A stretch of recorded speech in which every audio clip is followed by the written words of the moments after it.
In the scam home warranty business, the people are represented by two separate but equally lazy groups: the authorization agents who deny claims and smoke like chimneys, and the technicians who lie through their teeth to snag a few extra bucks.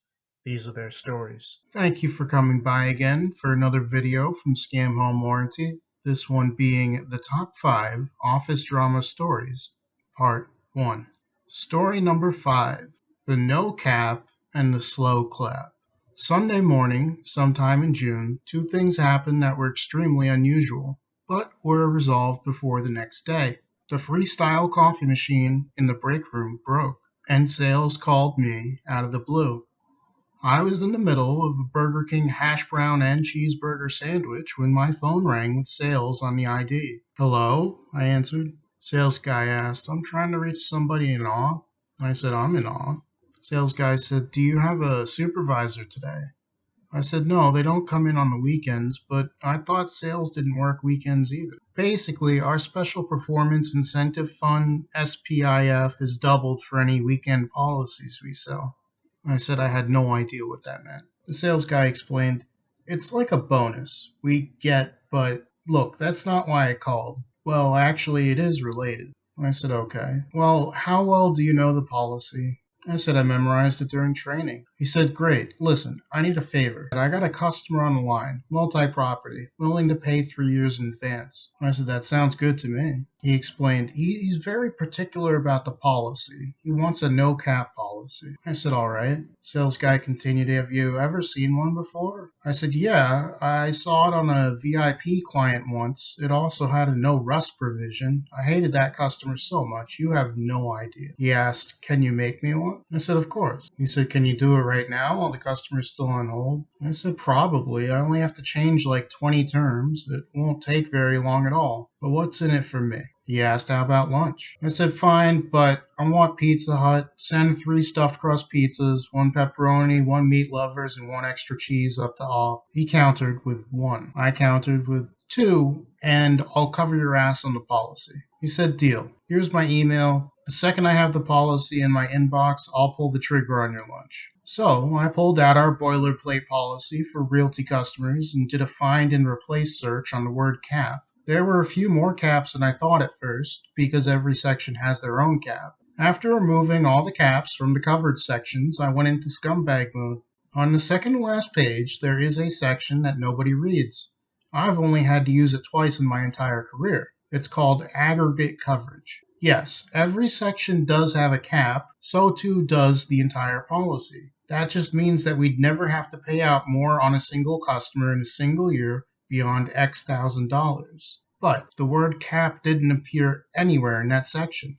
All it said was aggregate coverage shall not exceed. I deleted the period and added at the end of the sentence, or X thousand dollars per section. Suddenly, the no cap policy had a cap snuck into the fine print that would cover his or my ass in any scenario. I saved the document and sent it over to Sales' email. He responded in seconds using the intra-office messaging system, asking me to explain what that sentence even meant. So I explained what I had done with the section. He sent over a nice, and then a screen cap of the Pizza Hut website, showing an order scheduled for delivery by the time they opened. I kept mum on this and went on break because that was the only phone call I got in the entire hour, only to discover the freestyle coffee machine was spitting straight water. So I ran back to off and got Travis, who used to be a plumber, and offered him a pepperoni pizza if he got the machine working again. As he returned in triumph, I started a slow clap, considering the office was pretty dead. The only other 2 off guys clapped along, and then I informed them that the coffee machine was working again. It turns out that it had broken very recently, as it was working when everybody came in for their shift that morning.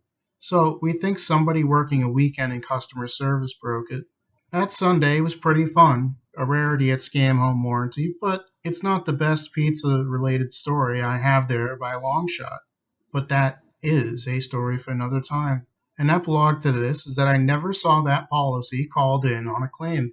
I and the sales guy were taking a gamble that paid off for us both, even if it does seem a little cheesy in retrospect to say so. Story number 4: Offline Guy's Last Day and the Long Con. One day, an office guy, Max, announced his 2 weeks' notice. I was already gunning for his chair because it had an okay view of the window. There was nothing to see out that window but the tops of trees and gray skies, but hey, I had a corner chair with nothing interesting going on aside from my degrees to look at, and I wanted it bad. A few days later, he's making a joke at my expense. He's saying that the DoorDash guys are getting buff because my orders are equivalent to deadlifting and squats. I retorted, "Oh, so you can keep track of how many times I order Taco Bell a week, but you can't break more than 10 claims a day." Max replied, "Yeah, because I handle those claims right and don't just bounce any I don't feel like doing." I shot back, "If you were handling your claims right, your monitor wouldn't be asleep right now, and the at home section of plumbing wouldn't have 3 claims over 20 minutes old." My boss was listening and said, "Max, those at homes are really pissing me off. Both of you shut the hell up." Honestly, that was just good humored sniping that we did to each other. That department was a lot like the locker room from high school football. Fast forward to his last day. I wander by his desk around 10 a.m. "What?"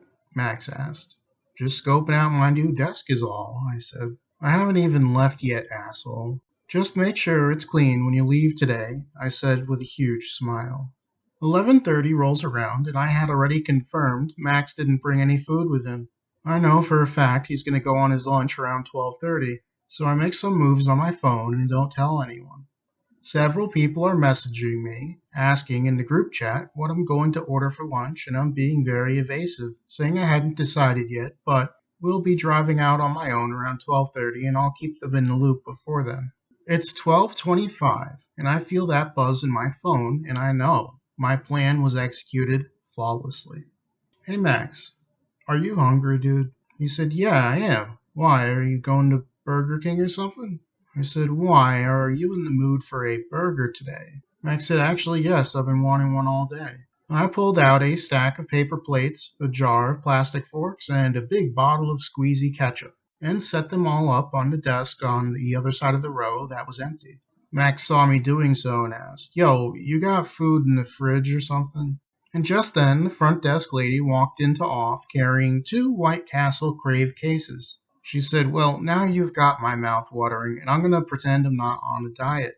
I said, "Do you want a cheeseburger then?" She said, "Yes." I said, "Well, you're going to have to ask Max. All 60 of those burgers are his." Max jumped from his seat, grabbing a stack of no less than 6, and began to tear through them like the seat cushions of a pothead who just ran dry. Needless to say, Max's last day was memorable. Through a mouthful of cheeseburgers, he said, "I can't believe you did this." I said, "I'm going to miss you, man." He said, "You're about the only thing in this fuck place that I'll miss." If you're curious, the epilogue to this story is that yes, I did get his desk.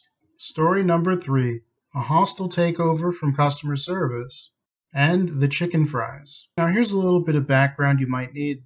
At Scam Home Warranty, you have an immediate supervisor, maybe 2 or 3 other people in the same role in the same department, their boss, the vice president of operations, and so forth. On paper, yes, any supervisor from any department can tell any non-supervisor what to do. But in reality, that's asking for trouble. On more than one occasion, department heads are screaming at each other across the office when they're caught subverting chain of command to get something done. UPS was the same, but so much worse. Sometimes bosses get sick and call out, only to be browbeaten into coming in anyway. Other times bosses quit and are given a bonus or something to come back the next day like nothing happened. This story has a bit of both. I was in the middle of a call with a technician in New Hampshire who was explaining exactly how and why I would be denying the roofing claim he was running, when some movement at the edge of my vision caught my attention.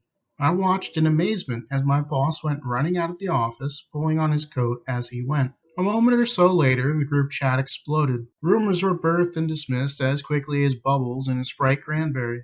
Somewhere in the back of my mind, a tech was asking a question, but all I could do was ponder what just happened. Tech said, "So are you going to cover this or not?" "Hello?" I said, "Yeah, we're going to reach out to the customer on this one. I'll have a supervisor get back to them." The tech hung up, and a new one shuffled to the front of my queue as a department-wide email smashed into our inbox. From Human Resources. Subject: Management change. As a result of a family emergency, boss will be out of the office for some time. Customer service boss is taking over temporarily. Please reach out to him with any questions regarding auth concerns. You know that gif of the dog looking at a cupcake while Vietnam flashbacks play in the background? Every guy in auth had that same look. It's not that we hate customer service, we hate customers.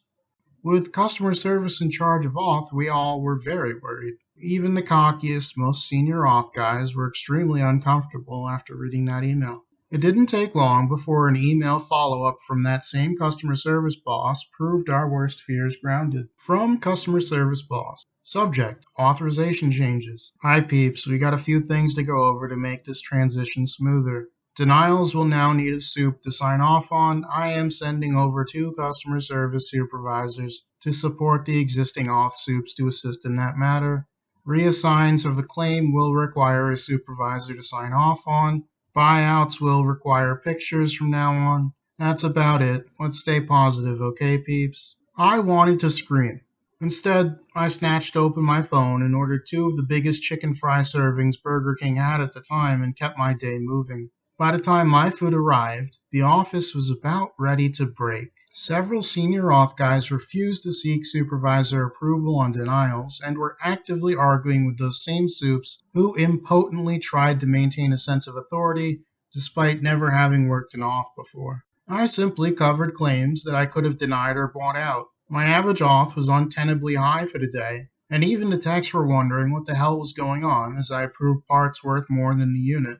Newer guys were tailing soups across the office, begging for them to sign off on claims they had resolved 10 minutes earlier. The hold times were insane for latefall. No sooner was my lunch on my desk than a group text hit us all at once. The authorization boss just said be back in 10. Upon his return, he was immediately thrown into the VP's office, where he, along with half the executive staff, ironed out a plan to keep him. We got 2 emails from HR that were absolute lunacy. One citing miscommunications and the other citing confusion. They explained that Auth would return to normal back under our boss. The CS bosses returned to their department, which was also in chaos, as without enough soups, employees were dropping every ball handed to them, while older reps took advantage of the anarchy to let customers go whom they otherwise would have been forced to keep. Despite the proliferation of the rumors, no one story was ever proven to be whole truth to anyone in Auth but our boss. But one Auth guy who came in late that day and ran into the boss in the parking lot on his way out, and another who was sitting right near his desk when he made that hasty exit, got together after work with a few beers and maybe a spliff or 3, and they put this sequence of events together. First, the authorization boss was planning on quitting anyway. His girlfriend in HR was pulling some strings to make sure that he'd have the strongest possible hand in the negotiations when he left. The girlfriend was holding off on several complaints from other workers, customers, and technicians regarding our boss. She had let them all reach upper management that morning, who freaked out, demanding changes similar to those the customer service boss would go on to introduce. So he left at that exact moment, looking to all around him as though he was chased out by the executive staff. Once in the parking lot, he mentioned to our coworker that he was going to take a long lunch. All told, that long lunch our boss took cost the company thousands, maybe even tens of thousands of dollars in that couple of hours. It also exposed the customer service boss as weak and ineffective, and it reestablished authorization's preeminent role in the company. I wasn't written up for my average off that day.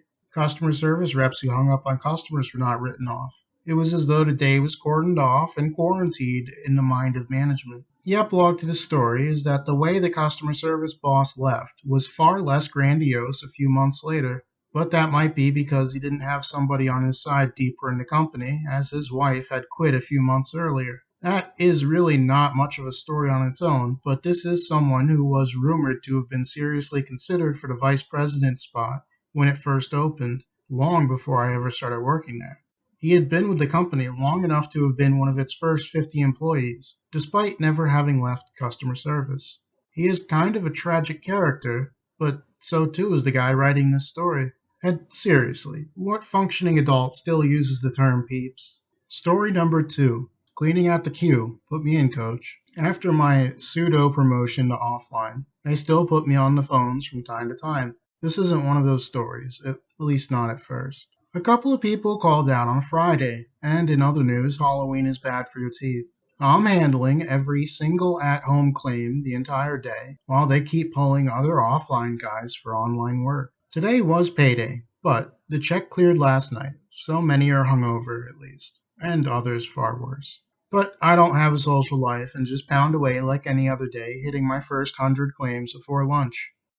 The wait times are insane, well over an hour despite it being November and nowhere near a peak season. Some guys who haven't picked up a phone in years are thrown into the queue and are having it out with techs on the line who are less willing to negotiate on a live call than win over an email chain. But the cardinal sin of an at home claim being older than 10 minutes never happens. That said, there were hundreds of open reviews I hadn't gotten to, and I know nobody else will get to them while also taking calls, so they'll just be sitting there waiting for me when I come in the morning, fetid and rotting, but still fresh enough to anger any supervisor that sees them. It's nearly 8 p.m., and I know that the queue isn't going under an hour on its own. Since the emails are coming in like a trickle, and I'm still going strong despite reaching hour 10 of my shift, I open the office messenger and hit up HR. The head of HR responds, "How can I help you, to Mad King and Queen? Are you ordering another late night pizza?" I said, "Put me in, coach." He replied, "You don't gotta tell me twice." Not a second goes by when my phone rings for the first time of the day, shocking a few of the auth guys sitting nearby me. They give me a look of confusion through tired eyes. "I'm cleaning out the queue," I respond, putting on my headset and getting to work. And with that, there's already a technician in my ear complaining about hold times. My eyes partially glued to the diagnostic form I'm filling with frenzy, but also the queue tally on my boss's computer that you can kind of see if you lean back in your chair and squint. That claim was covered. Refrigerator control board, expensive off, but my average will be fine for the day, and I'm not killing a claim for pictures at the end of the day with a tech who won't go back to the customer's house until Monday.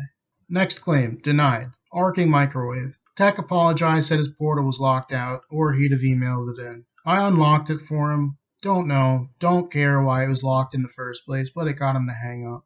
Next tech called in with 4 claims. All heaters, all required some small electrical component. I'm blowing out the next few claims, and I take a peek at the queue again. 30 minutes hold time. It's 8:30 and I'm redoubling my efforts. The next call is fantastic. I answer the phone. "Scam home warranty to Mad King Queen speaking. Do you have a claim for me?" All in one breath. The tech says nothing. There's just silence on their end. Brilliant. Golden.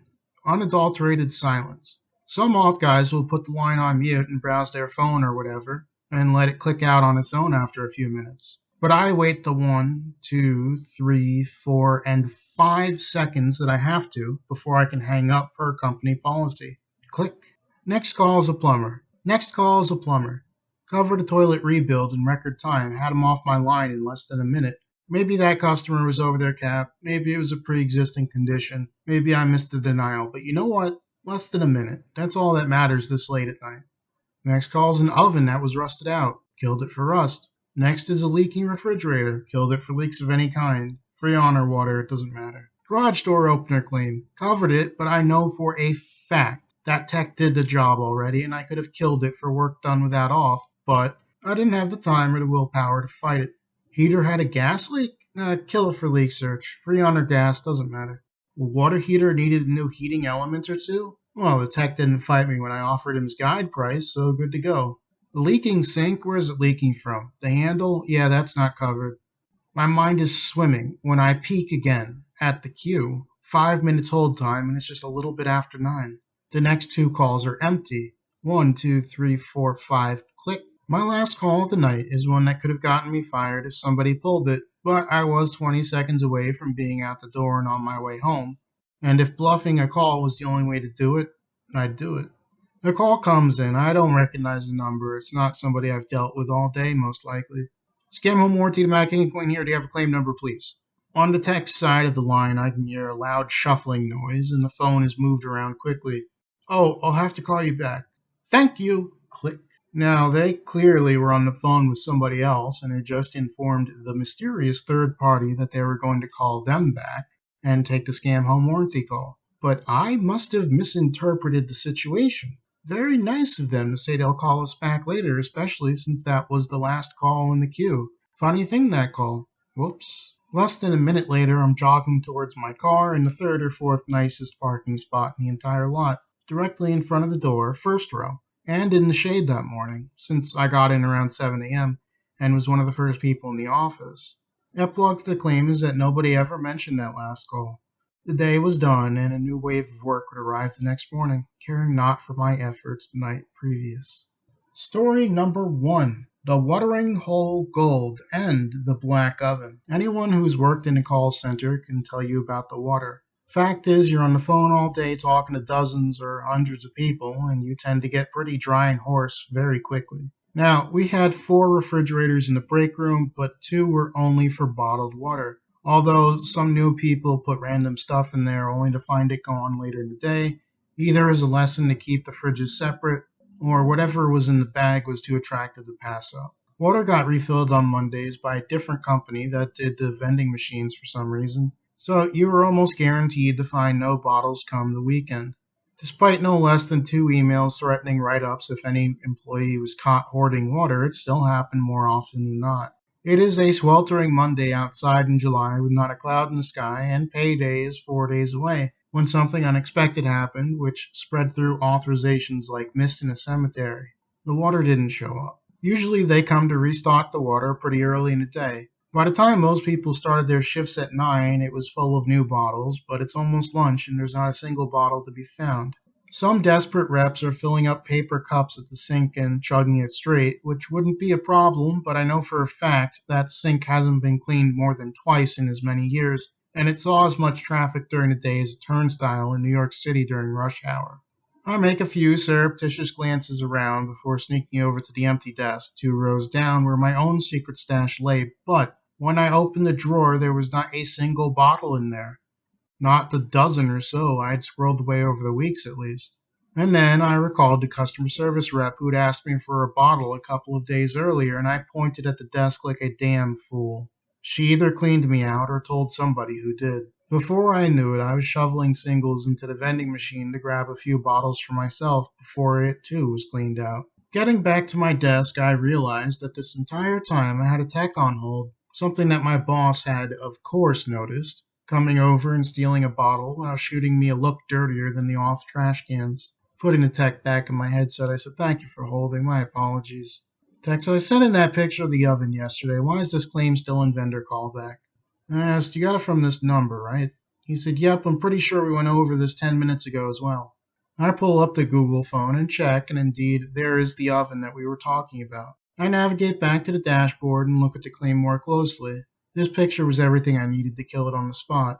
The text said, "I can tell by your silence that you found the picture." I said, "Yes, but I can't wrap my head around it. How does a normal gas oven turn black like this?"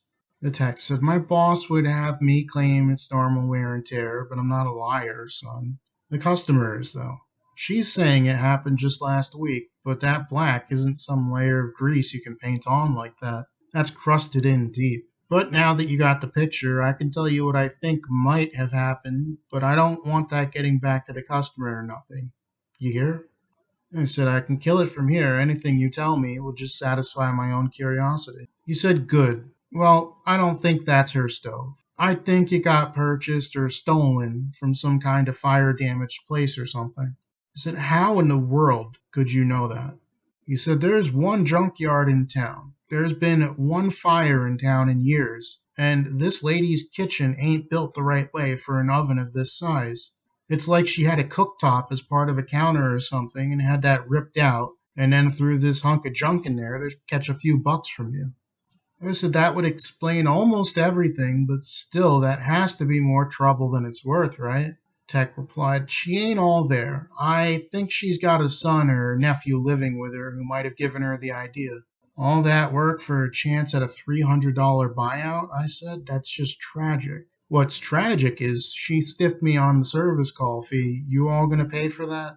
I said normally I'd have vendor relations do it, but I'll just off you for it because of all the work you went through on the unit. "Well, all right," the tech said. "I have off for you in the amount of $80 for your service call fee if you're ready, or I can text it to you." The tech said, "Go ahead and text it. I'll be working on these other claims for you." I said, "Done." Click. Task to customer service. Call customer and inform not a covered claim. Unit has failed due to not normal circumstances. Cannot be repaired. Per A2, not a covered claim. Internal authorization note, do not read. Oven has fire damage on it confirmed by pictures on the claim, but it's easier to prove not normal than fire. As I was typing up this last bit and putting the claim into customer callback status, I heard a rumble. I stood at my desk and saw something as welcome as it was ludicrous. Our biggest off guy running full speed at the department, with a case of water under both arms, and eyes as wild as they were bloodshot from that little walk he went on lunch. He didn't say a word, but we all knew what had to be done. Each off guy found an excuse throughout the day to wander back to the break room and steal as many bottles as we could carry. That was the one and only Monday where the day started with an empty water fridge and ended with that fridge empty yet again. The run on the water was like the rush on banks as the Great Depression erupted out of Wall Street, taking countless fortunes in an instant with only the fastest, or perhaps forewarned people escaping the worst fallout. Epilogue is there was an email from HR stating that there would be a new water delivery by Friday in an attempt to quell panic, but that only made us more willing to hoard our supplies and speculate like we were in Mad Max 10 years after the events of Fury Road. That said, I did find a new hiding spot which was never discovered, but only because I only ever used it or restocked it before anyone else came in the morning. And thank you for joining us here for another Top 5 video, this one being the Top 5 Office Drama Stories, Part 1. Today's video was decided as part of a Reddit subscriber poll, link will be in the description. If you haven't already done so, could you give the video a like, maybe comment on it, subscribe for more stories from Scam Home Warranty. We have hundreds to share. Please consider following Scam Home Warranty on other social media websites such as our Twitter, our Instagram, our Twitch, our Discord, which you can join, and of course our Patreon. And I'd like to thank our Tier 3 sub, D_B, for being with us from the start. Really couldn't do it without you. It means the world to me. If you'd like to participate in future polls, make sure that you are subscribed to our subreddit as most of the polls go on there. Apparently on YouTube you have to hit 1,000 subscribers before you can start doing community polls. That doesn't look like it's happening anytime soon, but that's alright with me. This is a pretty small and tight-knit community as it is, and I like that about it. So thank you so much for joining us here again. There is a playlist if you are looking. I believe it's the bottom left or the top left. That might be of interest to you if you haven't been catching up with the other stories. That's all for today. I'll see you on the next one.